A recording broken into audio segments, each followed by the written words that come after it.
Cheers. আরে আমির, কি করছিস? চিয়ার্স কর। না রে ভাই সমীর, আমি এর আগে কখনো খাইনি, তোরা খা না। আরে তো আজকে খা না। আর এমনিতেও সব কিছুর তো ফার্স্ট টাইম হয়, তাই না? নে নিজের গ্লাসটা তোল। দেখ আমির, এত ভাও খাস না। হ্যাঁ দেখ, বিয়ার কিন্তু গরম হয়ে যাচ্ছে, চুপচাপ খেয়ে নে না ভাই। না ভাই, তোরা খা না, আমি খাবো না।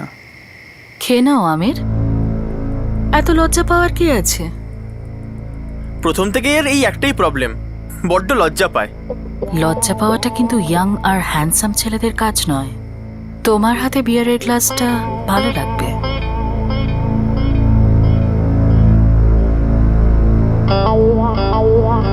নাও, লজ্জা পেও না, নাও।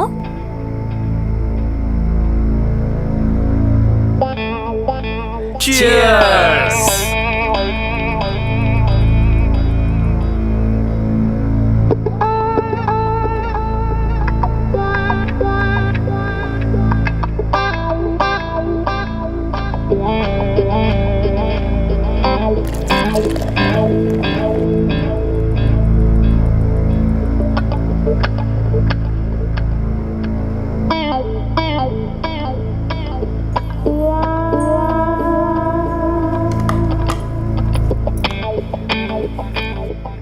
মনে হচ্ছে তুমি বিয়ারের প্রেমে পড়ে গেছো।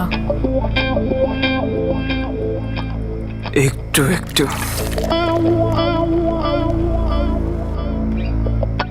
নতুন নতুন সম্পর্ক তো, একটু সামলে।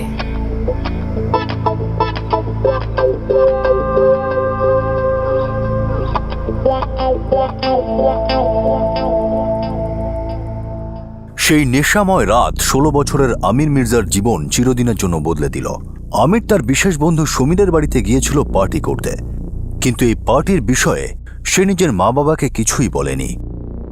কেন? এত রাতে কোথায় যাচ্ছিস আমির? একটা বন্ধুর বাড়ি পার্টি আছে, ওখানেই যাচ্ছি। বুঝলে, ও সমীরের বাড়িতে যাচ্ছে, তাই না আমির? না আব্বু, আমি সমীরের বাড়ি যাচ্ছি না। বাবা, ওই সমীর আর ওর আমি সাকিনা, ওদের থেকে একটু দূরেই থাকি। সামনে তোর মাধ্যমিক পরীক্ষা, এখন পড়াশোনার সময়, আড্ডা দেওয়ার নয়। দেখ আমির, এই সাকিনাকে আমার একদম ভালো লাগে না। একে তো ওর তালাক হয়ে গেছে, তার উপর কত টাকা খরচ করে। এত টাকা যে কোথা থেকে পায় আমরা কিচ্ছু জানি না, আর আমরা জানতেও চাই না। কিন্তু ওর তোকে টাকা দেওয়াটা আমাদের একদম ভালো লাগে না। আমি সমীর আমার বন্ধু, আর সাকিনা আন্টি আমাকে পছন্দ করেন, হয়তো সেই জন্যই উনি আমাকে কিছু টাকা দেন। ভাবো না, ঈদই দিচ্ছেন, এতে কি সমস্যা হতে পারে? বলে কয়ে সমস্যা আসে না, কিন্তু সমস্যা আসার একটা আভাস পাওয়া যায়। আরে ওরা তো ভীষণ বড় লোক, আমরা ওদের সমকক্ষ হতে পারি না। সততাই হলো আমাদের বড় সম্পদ, যেটা আমাদের মাথাটাকে উঁচু করে রাখে। যদি তোমাকে বড় মানুষ হতে হয়, সেটা আমার রোজগার আর নিজের রোজগারের ভিত্তিতেই হতে হবে, অন্য কারোর দয়ায় নয়। আমি বুঝতেই পারছিলাম না আম্মি আব্বুর সাকিনা আন্টির সঙ্গে কি এমন সমস্যা ছিল। উনি তো শুধু একটু পকেট মানি দিয়েছিলেন, বাস।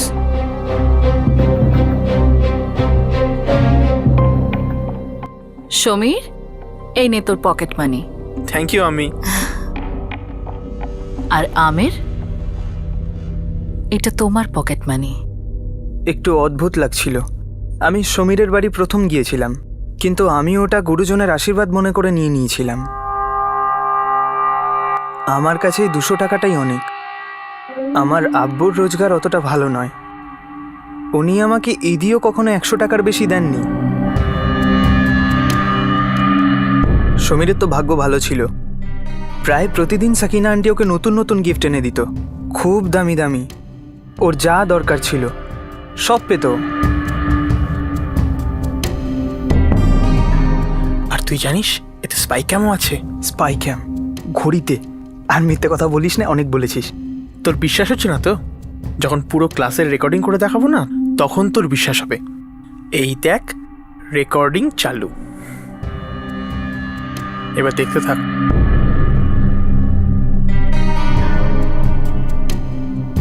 মার্কেটে যখনই সাকিনা আন্টির সঙ্গে দেখা হতো, উনি জোর করে আমাকে সঙ্গে নিয়ে যেতেন। এই নাও আমির। আরে না না আন্টি, আপনি খান। আরে না বলার কোনো অধিকার নেই তোমার, আমি অর্ডার করেছি তো। এই নাও। উনি সবসময় আমার সঙ্গে খুব ভালো ব্যবহার করতেন, খুব ভালো করে কথা বলতেন।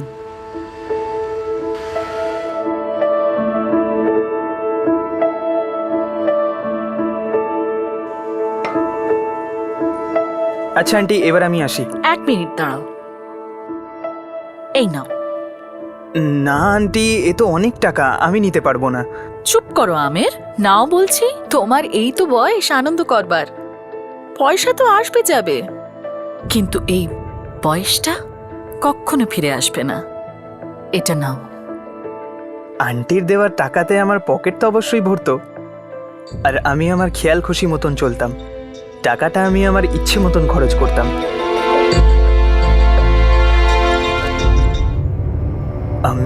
আব্বু, আমি সমীরের বাড়ি যাচ্ছি না, এত চিন্তা করো না।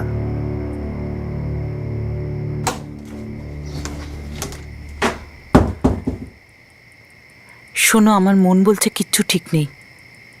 ওই সাকিনা ওকে ভুল পথে নিয়ে যাচ্ছে। তুমি চিন্তা করো না, আমাদের ছেলেটা সরল, ও পথ ভুল করবে না। তুমি বুঝতে পারছো না ইমরান, ও কত বদলে গেছে। ও আর সেই আগের মতো নেই। আব্বুর কাছে আমি মিথ্যে বললাম, ভালো লাগছিল না, কিন্তু কি করব? যদি ওনারা জানতেন যে আমি সমীরের বাড়ি যাচ্ছি, তাহলে ওনাদের ওটা ভালো লাগতো না।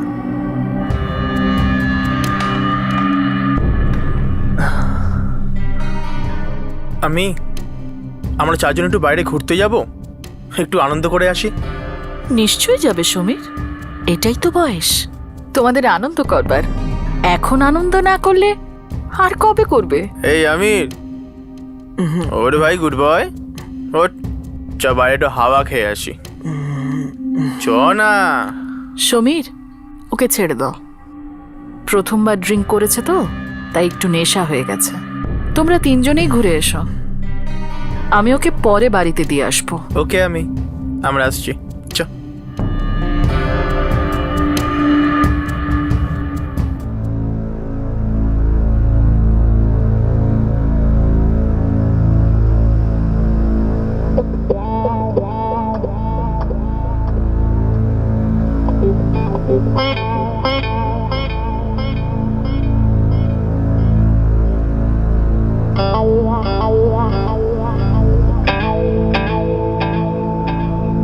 আমির, আমির, তুমি খুব ক্লান্ত হয়ে গেছো, চলো ভেতরে চলো, একটু রিল্যাক্স করে নাও।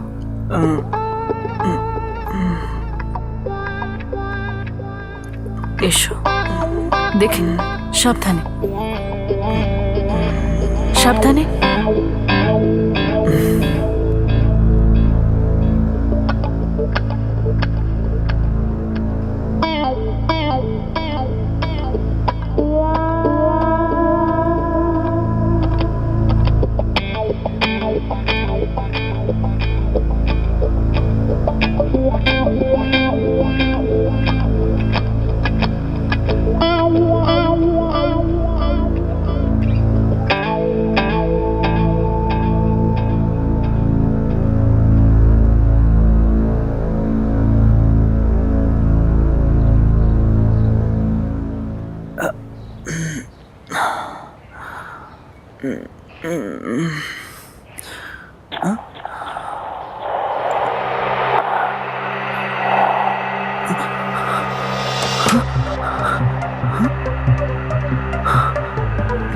Good morning handsome.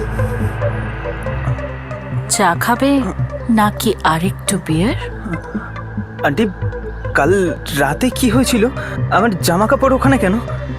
কারণ কাল রাতে আমি তোমার জামা কাপড় খুলে দিয়েছিলাম। আপনি আপনি আমার জামা কাপড় কেন খুলেছেন?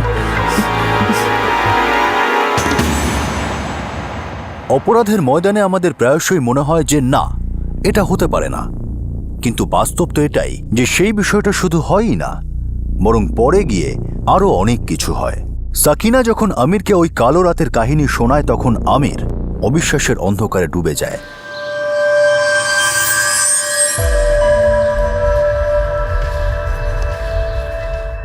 আন্টি, আমি আপনার ছেলের ফ্রেন্ড। আপনি এরকম কি করে করলেন আমার সঙ্গে? তুমি তো আমার ফ্রেন্ড, বয়ফ্রেন্ড। আমার আম্মি আব্বুর কথা মেনে নেওয়া উচিত ছিল। আমি আগে জানতাম না আপনি এত খারাপ। ও লো, আমার ছোট্ট গুড হ্যান্ডসাম বয়, কাল রাতে তো তোমার আমাকে খারাপ লাগেনি? খুব এনজয় করেছিলে তুমি আমার সঙ্গে, আর এর পরেও করবে।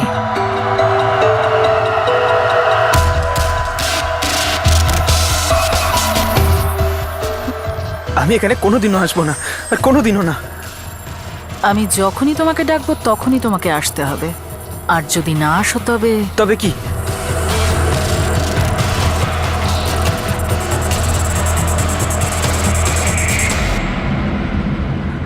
কত ভালো লাগছে না আমাদের, রোম্যান্টিক। আমার ফোন থেকে একটা ভিডিও ডিলিট করে দিলে আমার মনের ব্যথাটাও ডিলিট করতে পারবে? রেপের পর এক মহিলার মনের অবস্থা ডিলিট করা যায় না, কিন্তু এই ভিডিওগুলোর আমার কাছে অনেকগুলো কপি আছে, আর সেটাও অনেকগুলো। তুমি আমার রেপ করনি আমির, আমরা দুজনেই এনজয় করেছি, আর এর পরেও করব। কিন্তু তুমি যদি গুড বয় হওয়ার চেষ্টা করো আর আমাদের এই লাভ স্টোরির সম্পর্কে কাউকে বলার চেষ্টা করো, তাহলে আমি সোজা পুলিশ স্টেশন চলে যাব আর এই ভিডিওটা দেখিয়ে দেব, আর তারপর সবাই এটা জেনে যাবে যে কিভাবে তুমি আমাকে রেপ করেছিলে। আর তুমি তো এটা ভালো করেই জানো আমির, আজকাল রেপকে কতটা সিরিয়াসলি নেওয়া হয়।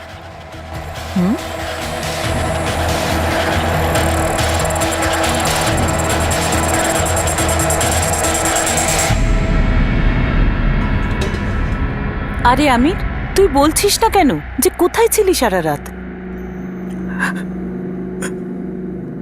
আমার বন্ধুর বাড়িতে দেরি হয়ে গেছিল, তাই রাতে ওখানেই থেকে গেছিলাম। আমির বাবা, তুই ঠিক আছিস তো? হ্যাঁ আমি ঠিক আছি।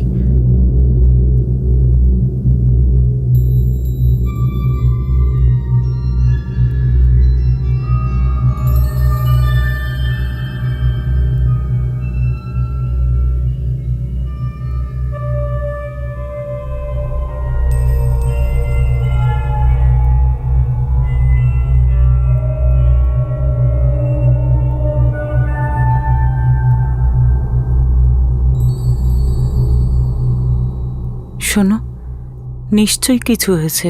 ওর মনের মধ্যে একটা ঝড় বইছে, বুঝতে পারছি না যে ও কোথায় কিভাবে ভেসে যাচ্ছে। ওকে কিভাবে সাহায্য করব?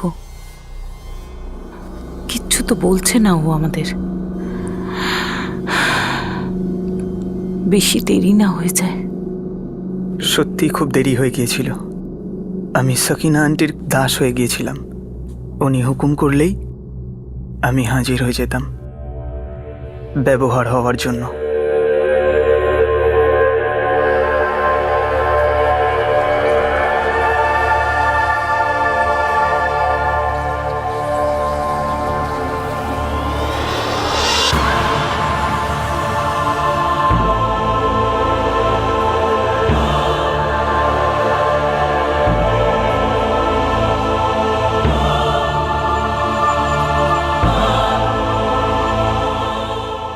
আমার কাছে ওনার চাহিদা পূরণ করা ছাড়া আর কোনো রাস্তা ছিল না। ওনার কাছে ওই ভিডিওটা ছিল। উনি বারবার আমাকে হুমকি দিতেন যে উনি কেস করবেন আমার উপর।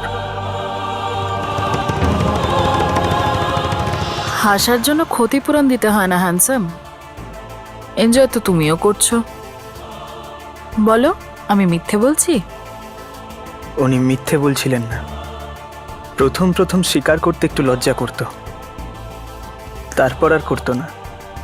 সত্যিটা এটাই যে আমার সাকিনা আন্টির সঙ্গে সময় কাটাতে খুব ভালোই লাগতো। আন্টি, আসলে আমাকে কি তোমার এতই বুড়ি মনে হয় যে তুমি আমার নামটাও নিতে পারবে না? আন্টি তো সেই রাতেই মরে গেছিল। এখন তুমি আমার আমির আর আমি তোমার সাকিনা। আমার নামটা বলো। সাকিনা। হায়, আরেকবার নামটা বলো না, মন থেকে। সাকিনা। হায়, মরেই গেলাম। আর একটা কথা যেটা আমি কাউকে বলতে পারছিলাম না, আমার ব্যথা হচ্ছিল। কি হয়েছে রে বাবা? বল না আমাকে। তোর আম্মি বলছিল তুই আমার সাথে কি একটা কথা বলতে চাস। আব্বু, আসলে আমার খুব ব্যথা করছে। ব্যথা করছে মানে? কোথায় ব্যথা করছে?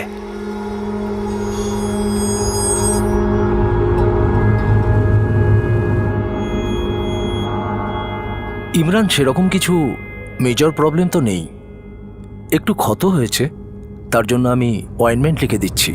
ডাক্তারবাবু, ক্ষত হয়েছে মানে ব্যাপারটা কি? তোমার ছেলে সেক্সুয়ালি অ্যাক্টিভ হয়ে গেছে, তার জন্য ওর একটু ক্ষত হয়েছে।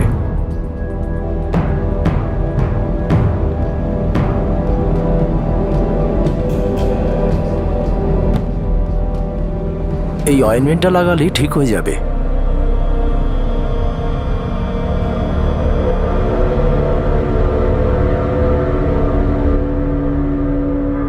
আচ্ছা, সাকিনার সাথে নয় তো? কি জানি, বুঝতে পারছি না যে ওকে এসব কথা কিভাবে জিজ্ঞাসা করব। আজকাল পড়াশোনাতেও একদম মন দিচ্ছে না। আমাদের ছেলেটার কি হয়ে গেল? ইমরান, যদি সময় থাকতে এর প্রতিকার না হয় তাহলে খুব দেরি হয়ে যাবে।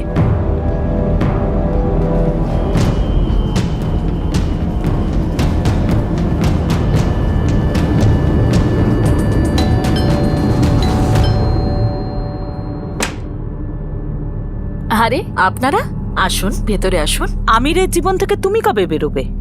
কি বলতে চাইছেন আপনি? ভালো মানুষই দেখিও না, তুমি সবকিছু জানো। আমির এখনো এখানে আসে না তো আমির তো সমীরের বন্ধু। ও এখানে তখনই আসে যখন সমীর বাড়িতে থাকে না। আমাদের থেকে তোমার সাথেই বেশি সময়টা ও কাটায়। বোধহয় আপনাদের ছোট বাড়ির তুলনায় আমির অনেক বড় হয়ে গেছে। ওর দম বন্ধ হয়ে যায় ওখানে। ওর আমার বাড়ির পরিবেশ পছন্দ। ও এখানে আসে, পড়াশুনো করে, আমি ওকে টিউশন দিই, ভালো করে বোঝাই ওকে।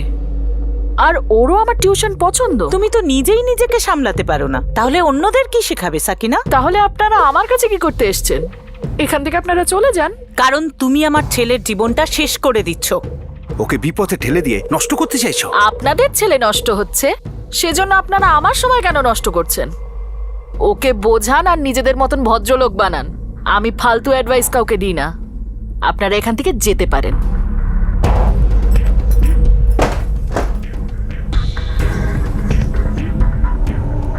আচ্ছা, ও আবার নিজের আমি আব্বুকে কিছু বলে দেয়নি তো? সাকিনার মনটা তো জিলিপির প্যাঁচের মতো, ও কখনোই শুধরবে না। ও আমাদের ছেলেটার মাথা খাচ্ছে। ওকে আমার ছেলেটার এভাবে মাথা খেতে দিতে পারি না। ওকে আটকাতেই হবে ইমরান। আমিরকে ওর হাত থেকে বাঁচাতেই হবে।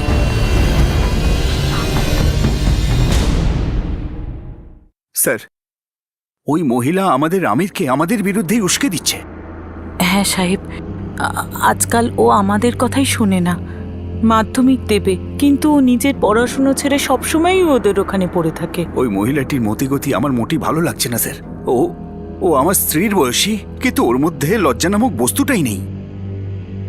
আমি কি বলছি বুঝতে পারছেন তো? ও আমার ছেলেটাকে বশ করার চেষ্টা করছে। দেখুন স্যার, আমি একজন খুব সাধারণ ড্রাইভার। আমার ছেলেটা পড়াশোনায় খুবই ভালো। ওকে নিয়ে আমার মনে অনেক স্বপ্ন আছে। ও যদি বিগড়ে যায়, ওর জীবনটা নষ্ট হয়ে যাবে স্যার। কিছু করুন স্যার, কিছু করুন। ঠিক আছে, আমি অভিযোগটা নিচ্ছি। আরে শাকিনা শেখের সঙ্গে কথা বলছি। আমিরের কত বয়স বললেন?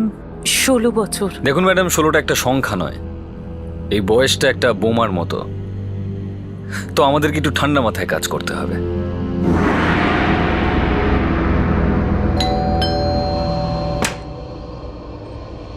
কি হয়েছে? এত জরুরি তলব কিসের? ভেতরে এসো।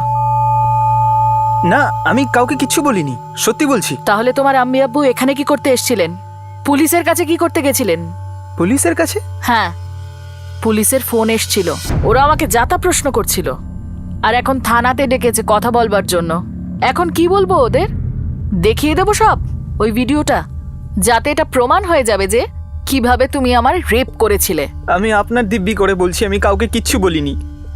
কিন্তু আমাকে তুমি ভালোবাসো না, তাই না? আপনি আমার আম্মির বয়সী। চুপ। যখন তুমি আমাকে আনন্দ দাও, আমার কাছে আনন্দ পাও, তখন তো তোমার আম্মির কথা বা তার বয়সের কথা মনে পড়ে না? তুমি একবার বলো যে তোমার আর আমার মধ্যে যা কিছু হয়েছে তোমার সেটা পছন্দ নয়। আমার দিব্যি খাও। একদিকে উনি আমাকে ব্ল্যাকমেল করছিলেন, টর্চার করছিলেন, কিন্তু অন্যদিকে আমি এই মিথ্যেটা বলতে পারছিলাম না যে আমি ওনাকে ভালোবাসি না। আমার ওই সম্পর্কটা ভালো লাগতো। একবার বলো তুমি এই সম্পর্কটাকে ঘেন্না করো। বলে দাও যে যখন আমি তোমাকে ছুঁই তখন তোমার ঘেন্না করে। তুমি জানো আমির, আমি যখন তোমার বয়সী ছিলাম তখন আমি প্রথমবার কাউকে ভালোবেসেছিলাম, আর আজ এত বছর পরে আবার প্রথমবারের মতোই কাউকে ভালোবেসে ফেলেছি। জানো কাকে? তোমাকে। আর আমি জানি যে তুমিও আমাকে অতটাই ভালোবাসো, কিন্তু তুমি শুধু একটু লজ্জা পাও। তুমি একদম চিন্তা করো না, আমি সব সামলে নেব। আমরা দুজনে মিলে এই সমস্যাটার সমাধান খুঁজে নেব। কাউকে আমাদের মাঝখানে আসতে দেব না। তুমি শুধু তেমনটাই করো যেমনটা আমি তোমাকে বলে দেব। আর ওই আম্মি আব্বু? কি তখন থেকে আম্মি আব্বু করছো? আমরা আমাদের আম্মি আব্বু বেছে নিই না। ওটা তো শুধু একটা কোইন্সিডেন্স কিংবা একটা অ্যাক্সিডেন্ট ভেবে নাও। তোমার ভাগ্য ওদের লোভের শিকার হতে পারে না। ওরা না তো তোমাকে বোঝে, না তোমার স্বাধীনতার কথা ভাবে, আর না তোমার যৌবনের সমস্ত চাহিদাগুলো পূরণ করতে পারবে। তোমার আম্মি আব্বু শুধু তোমাকে বেঁধে রাখতে চায় যাতে ভবিষ্যতে তুমি একটা টাকা রোজগারের মেশিন হয়ে ওঠো আর ওদের সমস্ত প্রয়োজন মেটাতে পারো। স্বার্থপরতার আরেক নাম তোমার আম্মি আব্বু। কিন্তু আমি তোমাকে একেবারেই মেশিন ভাবি না। আমি তোমার মনের কথাটা বুঝতে পারি আর তোমার নিঃশ্বাসের উষ্ণতা অনুভব করি। চলো এখন তুমি বাড়ি যাও, খুব তাড়াতাড়ি আমাদের আবার দেখা হবে। ওকে মাই গুড বয়। তোমার আম্মি আব্বু শুধু তোমাকে বেঁধে রাখতে চায়। স্বার্থপরতার আরেক নাম তোমার আম্মি আব্বু। ওরা না তো তোমাকে বোঝে, না তোমার স্বাধীনতার কথা ভাবে যাতে ভবিষ্যতে তুমি একটা টাকা রোজগারের মেশিন হয়ে ওঠো। এরকম কোন আইনে লেখা আছে যে একটা ছেলে তার বন্ধুকে তার বাড়ি নিয়ে যেতে পারবে না?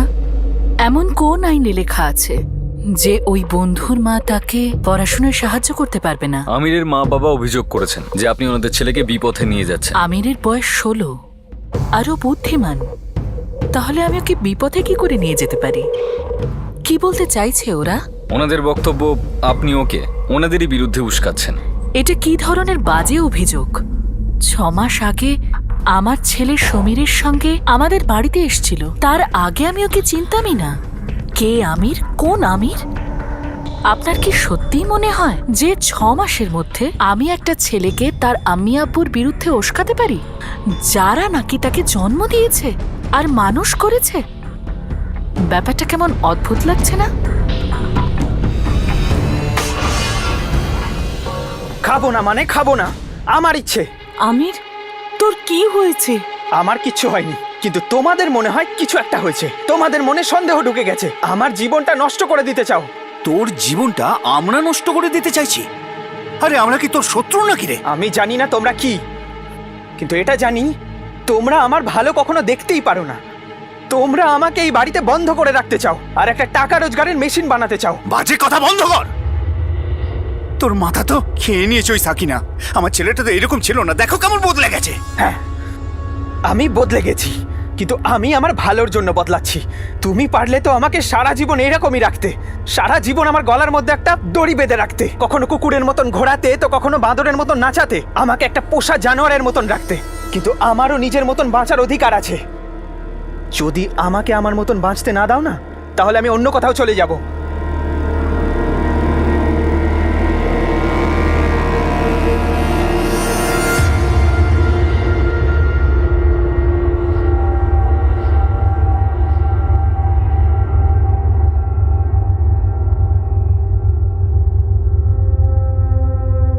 পরিস্থিতি খারাপ থেকে খারাপতর হচ্ছিল। আমিরের অসভ্যতা প্রতিদিন নতুন নতুন রূপ নিতে লাগলো। রাবিয়া আর ইমরান দুশ্চিন্তার এমন এক গোলকধাঁধায় ফেসে গিয়েছিল যেখানে প্রতিদিন মনে হতো যে এর থেকে খারাপ কি হতে পারে। কিন্তু একদিন আমির এমন একটা কাজ করলো যাতে দুনিয়া, সময়, নিঃশ্বাস সব একেবারে থেমে গেল।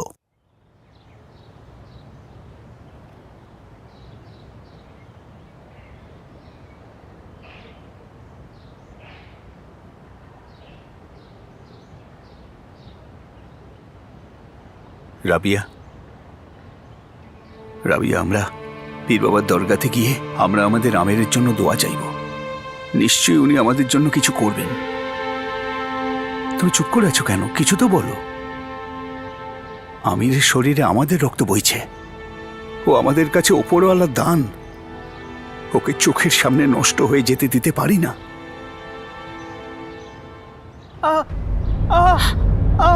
আমির, আমির, আমির, আমির বাবা, আমির দরজা খোল, দরজাটা খোল। আমির কি হয়েছে তোর? আমির, আমির দরজা খোল, আমির, আমির, সরো, সরো, সরো। আমির।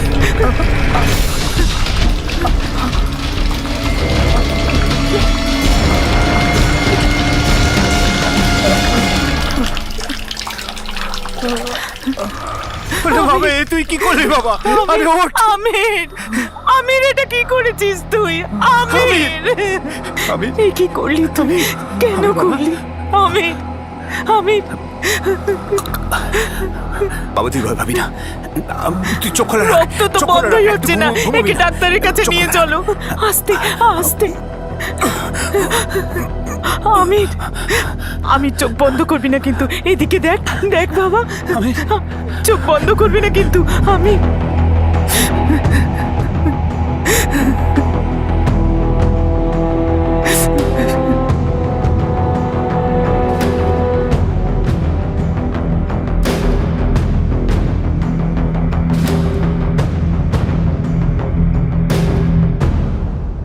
আমির কি সুইসাইড করবার চেষ্টা করেছিল? জানি না ডাক্তারবাবু, আসলে ও বাথরুমে ছিল। চিৎকারের আওয়াজ পেলাম, আমরা ছুটে গিয়ে দরজা ভাঙলাম। তারপর ভেতরে গিয়ে দেখলাম যে ও কবজিটা কেটে দিয়েছে, রক্ত এসে যাচ্ছিল। সেটাই তো জিজ্ঞেস করছি, ও কি সুইসাইড করবার চেষ্টা করেছিল? দেখো ইমরান, তোমার ভাগ্য খুব ভালো, ওকে ঠিক সময়ে নিয়ে এসেছিলে। ওর ব্লিডিং তো বন্ধ করে দিয়েছি। ওর এই ক্ষত 1 সপ্তাহের মধ্যে সেরে যাবে, কিন্তু মনের ক্ষত সারতে সময় লাগবে। ওর তোমাদের দুজনের সাপোর্ট লাগবে। এখন আপনি বলুন আমরা কি করতে পারি? ইমরান, সোজা এখান থেকে পুলিশ স্টেশনে চলে যাও।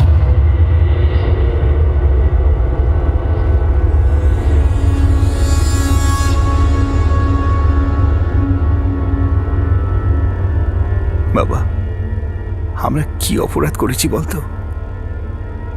আমার মনে হয় না পুলিশের কাছে যাওয়ার কোনো প্রয়োজন আছে। তাহলে কি আমরা চুপ করে বসে থাকবো এই রকম ঘটনা ঘটার পরেও? আমির, বলতো তুই এরকমটা কেন করলি? আমি দেখছি।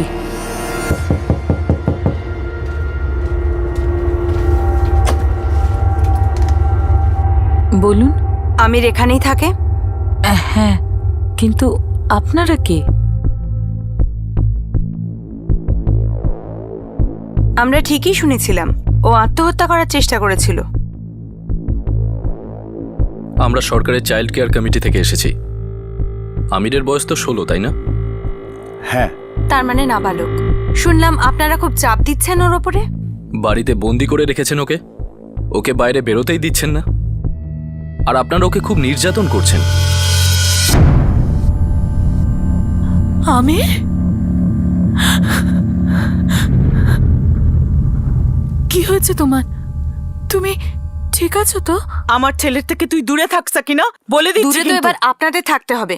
সাকিনা ম্যাডাম যদি আমাদের না জানাতেন আমরা তো কিছুই জানতে পারতাম না যে আপনারা আমিরকে কতটা টর্চার করেন। দেখুন, আপনারা যেই হন, যেখান থেকেই আসুন না কেন, এটা আমার বাড়ি, আর এই আমার ছেলে, একমাত্র ছেলে। আর আমাদের বাড়িতে এই মহিলার আসা উচিত নয়। এই মহিলাটিই বদমাইশ। আমরা জাহান্নামে যাব যদি আমাদের ছেলেকে আমরা কোনোভাবে কষ্ট দিয়ে থাকি। আমির, দেখো, তোমার ভয় পাওয়ার কোনো কারণ নেই। আমাদের সত্যি করে বলো কি হয়েছে। আমির, এরা বলছেন যে আমরা নাকি তোকে কষ্ট দিই, অত্যাচার করি। ওনাদের বলে দে যে এসব মিথ্যে, আর ওনাদের এটাও বলে দে এই মহিলাই মিথ্যা কথা বলছে, এই মহিলা তোকে আমাদের বিরুদ্ধে উস্কাচ্ছে। বলে দে।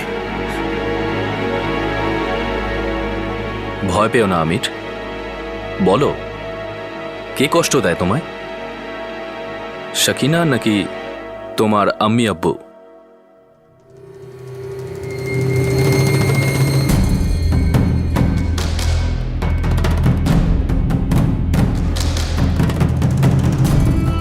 এটাই সত্যি স্যার। আম্মি আব্বু আমাকে কোথাও যেতে দেয় না, কারোর সঙ্গে দেখাও করতে দেয় না, কথায় কথায় খালি বকাবকি করে। ওরা আমাকে খুব কষ্ট দেয়।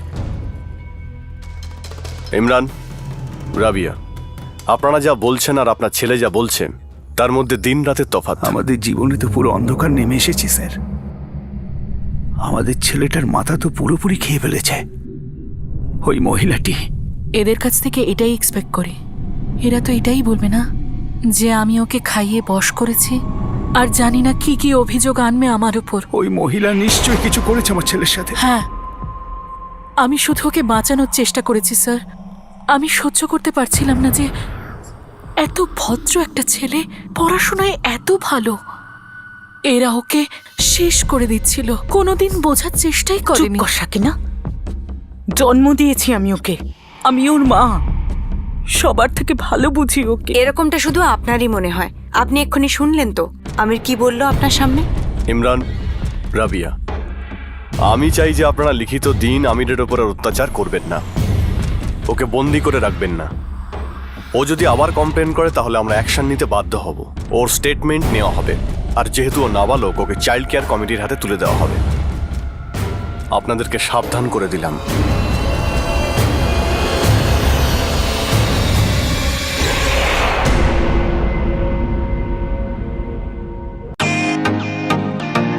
Welcome to Biten world. How may I assist you? নতুন ফ্ল্যাটের জন্য একটা স্ট্যান্ড ফ্যান আর কুলার নেব। এই পচা গরম থেকে একটু স্বস্তি চাই। বাজার চলতে সব ব্র্যান্ড তো আর ভরসাযোগ্য নয়। তার জন্য তো আমাদের ফ্যান আছে, all purpose bullet table fan, ceiling fan. আমাদের সিলিং ফ্যান কিন্তু 30 মাসের ওয়ারেন্টি সহ পাওয়া যায়। আছে ফারাটা 2 বছরের ওয়ারেন্টি, 17 থেকে 20 মিটার এয়ার ফ্লো। মধ্যবিত্তের সাধ্যের মধ্যে একমাত্র ভরসাযোগ্য ব্র্যান্ড বিটেন। আমাদের কুলারের কিন্তু অনেক range, 45 litres, 50 litres, 70 litres, 90 litres, 110 litres. Honeycomb সহযোগে বিটেনের সব কুলারের ওয়ারেন্টি 1 বছর। চেনা হাওয়ায় অচেনা অনুভূতির জন্য একমাত্র আদর্শ বিটেন। গরমে স্বস্তি পেতে বিটেনের ফ্যান হোক বা কুলার, আজই আনুন বাড়িতে। বিটেন, ডিজিটালি ইয়ার্স।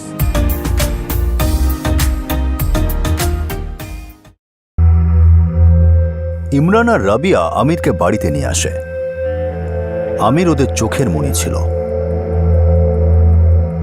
কিন্তু এই যন্ত্রণাদায়ক দুর্ঘটনার পর মা বাবা আর ছেলের মধ্যে সম্পর্ক যন্ত্রণা আর হুমকির মধ্যে আবদ্ধ হয়ে গেল। আমিরের নতুন নতুন যৌবনের তেজ আর রাগ এবার ঘৃণার এক ক্ষততে পরিণত হয়েছিল।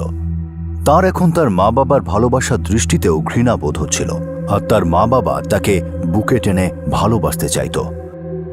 আমির ওই বাড়িতে থেকেও ওদের থেকে অনেক দূরে থাকত, আর এই ভেঙে পড়া হেরে যাওয়া বাবা মা নির্জনে চোখের জল মুছত।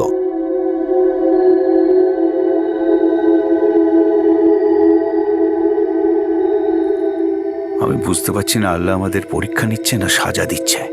যা কিছু দিয়েছেন উনিই দিয়েছেন, তাই ওনাকেই বলতে হবে। দয়া করো আমাদের,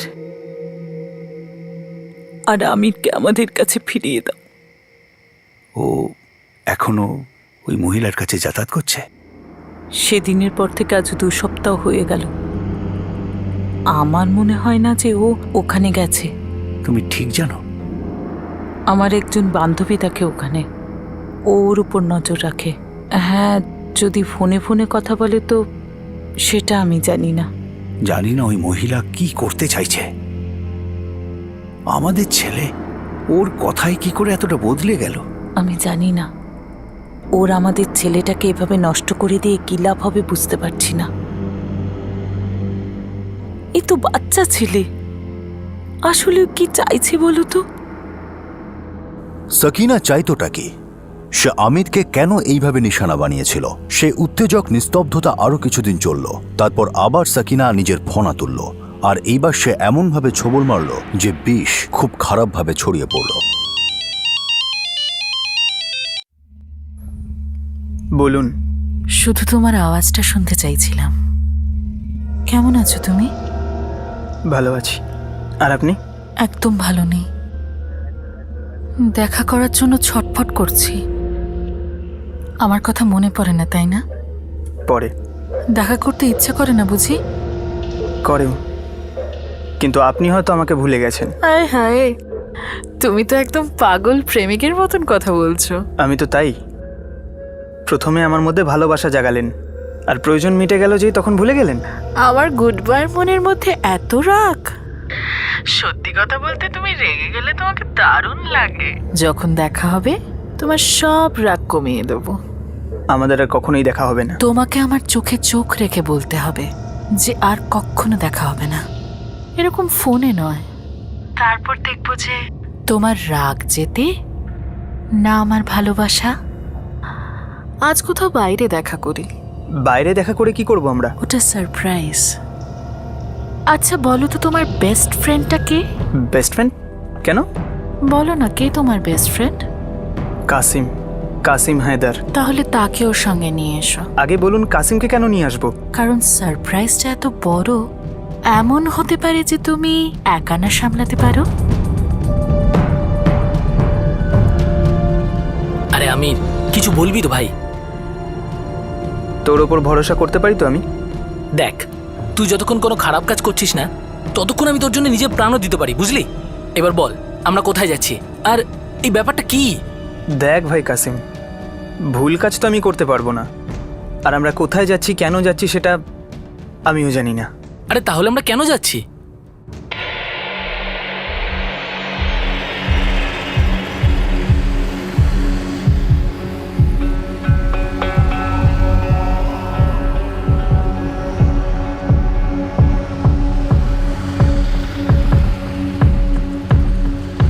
এ হলো কাসিম। আমি আর কাসিম লোয়ার কেজি থেকে একসঙ্গেই পড়াশোনা করেছি। আমি সব থেকে বেশি বিশ্বাস কাসিমকেই করি। চলো, ভালোই হলো। এসব কি হচ্ছে? আর আমাদের আমাদের কোথায় যেতে হবে, কি করতে হবে? সাকিনা, এবার আপনি বলবেন সারপ্রাইজটা কি? দেখো আমির, এমন কিছু ব্যাপার আছে যেটা ঠিক নেই, যেটা আমাদের ঠিক করতে হবে। ঠিক আছে তো? তাহলে চলো, এসো আমার সঙ্গে।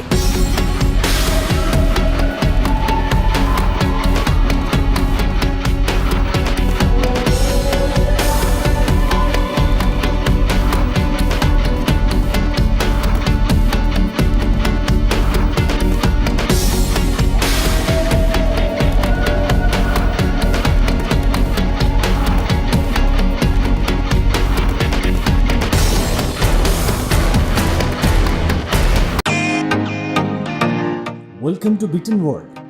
How may I assist you? নতুন ফ্ল্যাটের জন্য একটা স্ট্যান্ড ফ্যান আর কুলার নেব। এই পচা গরম থেকে একটু স্বস্তি চাই। বাজার চলতে সব ব্র্যান্ড তো আর ভরসাযোগ্য নয়। তার জন্য তো আমাদের ফ্যান আছে, all purpose bullet table fan, ceiling fan. আমাদের সিলিং ফ্যান কিন্তু 30 মাসের ওয়ারেন্টি সহ পাওয়া যায়। আছে ফারাটা 2 বছরের ওয়ারেন্টি, 17 থেকে 20 মিটার এয়ার ফ্লো। মধ্যবিত্তের সাধ্যের মধ্যে একমাত্র ভরসাযোগ্য ব্র্যান্ড বিটেন। আমাদের কুলারের কিন্তু অনেক range, 45 litres, 50 litres, 70 litres, 90 litres, 110 litres. Honeycomb সহযোগে বিটেনের সব কুলারের ওয়ারেন্টি 1 বছর। চেনা হাওয়ায় অচেনা অনুভূতির জন্য একমাত্র আদর্শ বিটেন। গরমে স্বস্তি পেতে বিটেনের ফ্যান হোক বা কুলার, আজই আনুন বাড়িতে। বিটেন, ডিজিটালি ইয়ার্স।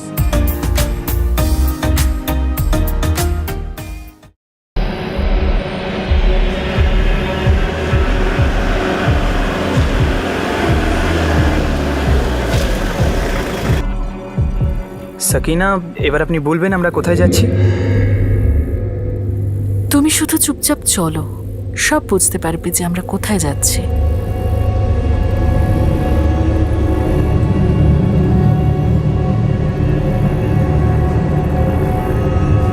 সাকিনা, এবার তো আপনাকে বলতেই হবে যে আসল কথাটা কি। খোলো এটা।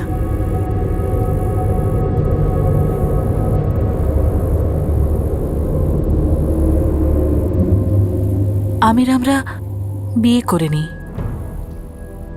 আমাদের এই ভালোবাসাকে একটা নতুন নাম দিয়ে দিই। আর তুমি আমার ভালোবাসার প্রমাণ চেয়েছিলে, তাই না? আর এর থেকে বড় প্রমাণ আর কিছু হতে পারে কি? আমি অবাক হয়ে গিয়েছিলাম, কাসিমের তো মুখ থেকে কিছু বেরোচ্ছিলই না।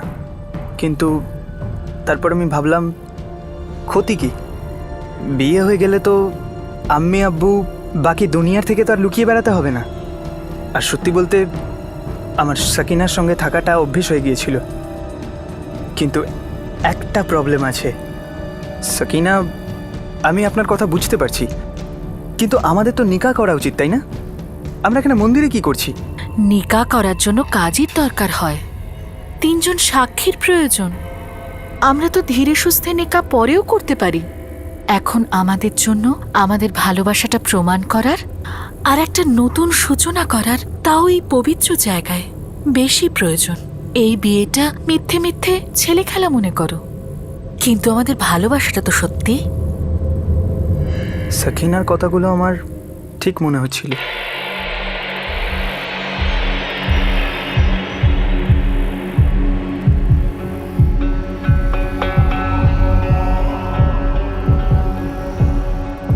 মিস্টার বেস্ট ফ্রেন্ড আর আমাদের একমাত্র সাক্ষী, আমাদের এই ভালোবাসাকে ক্যামেরাবন্দি করবে না?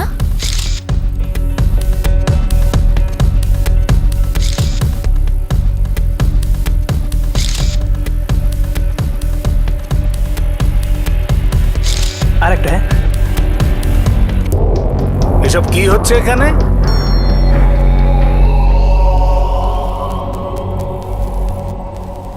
তুমি একে বিয়ে করছো, আর সেও এমন সময় যখন মন্দির বন্ধ। বিয়ে তো হয়ে গেছে ঠাকুর মশাই। আমার মন্দিরে বিয়ে হয়ে গেছে, তাও আমি ছাড়া। তোমাদের নাম কি? আরে চুপ করে আছো কেন? বলো তোমাদের নাম কি? এই বিয়েটাকে কে মানবে বলো? কি নাম তোমাদের? আরে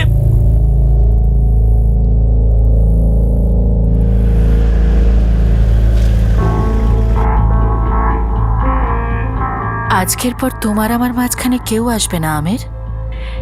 এবার তুমি আর আমি এক হয়ে যাব, আর কেউ কিচ্ছু বলতে পারবে না। আর সমীর? সমীরও কিচ্ছু বলবে না। আমি যা বলবো ও সেটাই মেনে নেবে।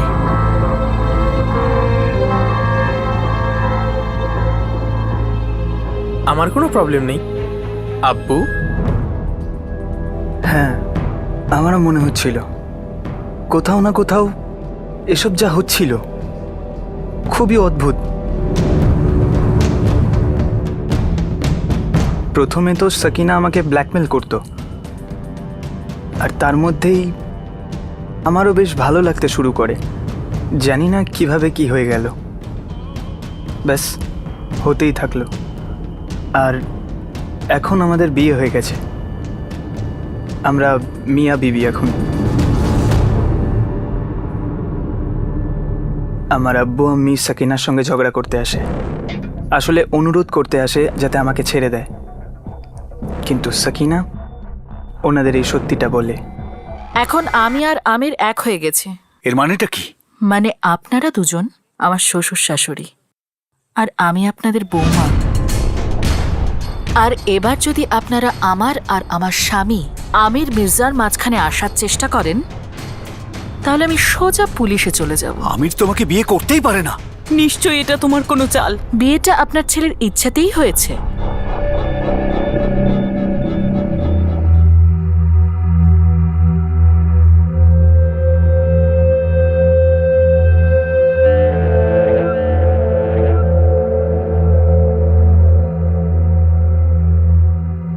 যথেষ্ট, যথেষ্ট হয়েছে ইমরান। আমরা এতটা অসহায়, আমরা কি আর কিচ্ছু করতে পারি না? কি করতে পারি আমরা বলতে পারো? পুরোপুরি ফেঁসে গেছে আমাদের আমির। 16 বছরের একটা ছোট ছেলে আমির, আরও 37 বছরের মহিলা, ওর মায়ের মতো। এ এক অদ্ভুত পরিহাস। এই বিয়েতে আমিরের সম্মতির কোনো প্রশ্নই ওঠে না। ও নাবালক। আমরাই তো পরিহাসের চরিত্র হয়ে উঠেছি, তাই না? আমাদের নিজের ছেলে আমাদের বিরুদ্ধে গেল। ও আমাদেরকেই ঠকালো। কিন্তু আমরা তো ওকে ঠকাতে পারি না। ও আমাদের সন্তান। এখনো বেশি দেরি হয়নি।